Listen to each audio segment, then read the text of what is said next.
దేవతలు కూడా అతిథులు కాదు.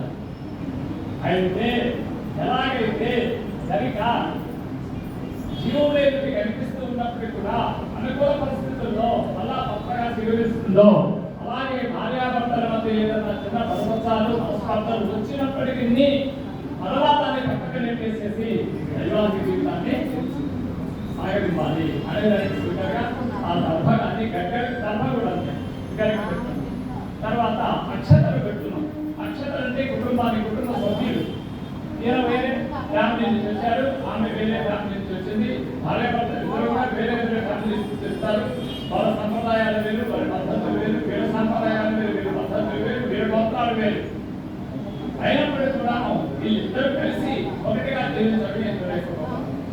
అప్పుడు ఆమె యొక్క కుటుంబ సభ్యులు ఈయనకి చుట్టాలవుతారు, ఆమె యొక్క కుటుంబ సభ్యులు ఈయనకి చుట్టాలవుతారు. అంటే పరిధి పెరుగుతుంది, కుటుంబాల యొక్క పరిధి పెరుగుతుంది. బంధువులు ఈయనకి పెరుగుతారు. ఇక్కడ బంధువులు చుట్టాలు ఒకటి కాదండి, బంధువు అంటే బంధం వచ్చిన వాళ్ళు ఎవరి ద్వారా, భార్య ద్వారా కానీ భర్త ద్వారా కానీ కుటుంబంలో వచ్చిన వాళ్ళు చుట్టాలు, బంధం ఉన్న వాళ్ళు బంధువులు. మొత్తం మీద రెండు కుటుంబాల యొక్క పరిధి పెరుగుతుంది.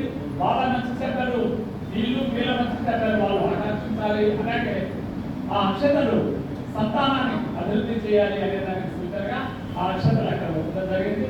తర్వాత వచ్చేసేసి ఈ కాయనే అసలు సమస్య. ఈ డబ్బు దగ్గరే నేను ఇప్పుడు అందరూ సాఫ్ట్వేర్లే, నేను నీలాగే నేను సంపాదిస్తున్నాను, నాలాగే నువ్వు సంపాదిస్తున్నావు, నీ గొప్పేంది నా గొప్పేంది, నేను భార్య అయితే ఏం నీకు అడిగిన పెట్టాలా, ఏం నువ్వైతే నీ గొప్పతనం ఏమిటి అని ఈగోస్ బాగా డెవలప్ అయ్యి ఇక్కడే సంసారాలు విచ్ఛిన్నం అవుతూ ఉన్నాయి. ఎక్కువ 70% డబ్బు దగ్గర విచ్ఛిన్నం అవుతూ ఉన్నాయి సంసారాలు. అయితే దానికి పెద్దవాళ్ళు చెప్పినట్టు ఏంటంటే సంపాదన భార్య సంపాదించవచ్చు, ఉద్యోగం చేసి ఒక రోజుల్లో ఉద్యోగం పురుష లక్షణం, ఇప్పుడు ఉద్యోగం ఉభయ లక్షణం. మగవారే చదవాలని ఏం లేదు, ఆడపిల్లలు మనకంటే బాగా చదువుతున్నారు, భార్య మంచి మంచి ఉద్యోగాలు చేస్తూ ఉన్నారు. అక్కడ ఇగోస్ కాకుండా అంటే నేను సంపాదిస్తున్నాను నీ భర్తనం ఏంటి, ఎవరు సంపాదించినా పెద్దలు ఇద్దరికీ ఉండాలి.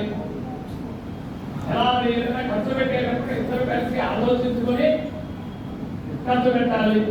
ఇది దీని యొక్క ఉద్దేశం. అంటే సంపాదన పరమైనటువంటి ఇగోలకు పోయి మన సంసారాన్ని నాశనం చేసుకోకూడదు అనే దానికి ఇది ఒక లక్ష్యంగా ఆ కాయను మేము పెడతాం. అలాగే పూలు వేస్తాం. పూలు ఆనందానికి సూచన. గురువు గారు పెద్దవాళ్ళు ఏం చెప్తున్నట్టు నీ మనసుకు దుఃఖం కలిగి ఏదైనా ఖేదం కలిగిందనుకో పూల తోటలో వెళ్ళి కూర్చోండి, పాల్గొలో వెళ్ళి ఏది పసిపిల్లలు ఆడుకుంటూ ఉంటారు, వాళ్ళతో ఆడుకోగలిగారు. అంటే ఆ పసిపిల్లలు పువ్వులు రెండు ఒకటే, ఆ పసిపిల్లలు చూస్తా పువ్వులు చూస్తాను దుఃఖం మాయమైపోతుంది, ఆనందం వచ్చేస్తుంది. అట్లాగే పువ్వులు ఆనందానికి సూచన. వాళ్ళిద్దరు ఒకటే ఆనందంగా ఉంచుకుంటూ సంసారాన్ని ఆనందంగా ఉంచుతూ శాశ్వతంగా వాళ్ళు ఆనందంగా ఉండాలనే సూచనగా పసుపు కొమ్ములు ఆరోగ్యానికి సూచన. కుటుంబం అంతా కూడా ఆరోగ్యంగా ఉండేలాగా చూసుకోవడానికి.